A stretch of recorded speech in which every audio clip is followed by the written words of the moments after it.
بسم الله الرحمن الرحيم حامدا ومصليا ومسلما اما بعد.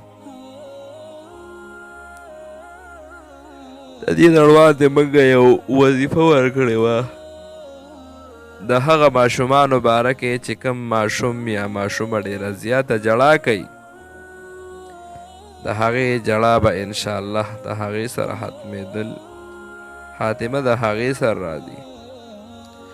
د قرآن مجید آیاتونه مو ښودلي وو.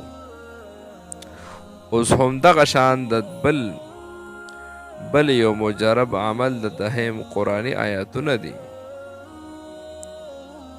چې کوم ماشوم یا ماشومه ډیره جړا کوي نو د هغې دپاره دویمه وظیفه ذکر کوم. دا آیاتونه چې دا کوم زه تاسو ته ښایم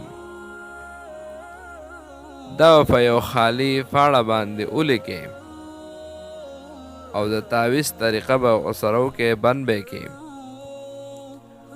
او دغه ماشوم ته به غاړه کې واچوئ نو انشاءالله د دې د برکته به د دغه ماشوم دا جړا ختمه شي، د دې خاتمه به د دې سره وشي.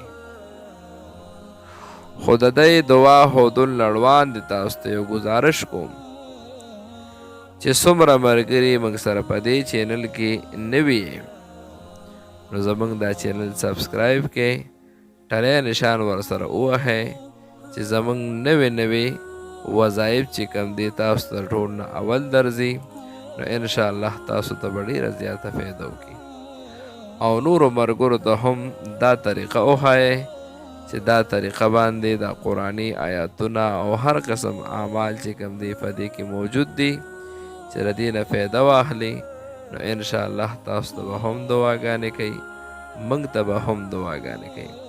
زه اوس تاسو ته هغه آیاتونه ښیم، د هغې طریقه درته ښیم چې دا به څنګه لیکي او څنګه یې برابروي. د دې په شروع کې دا پاڼې په شروع کې به دا بسم الله ولیکي.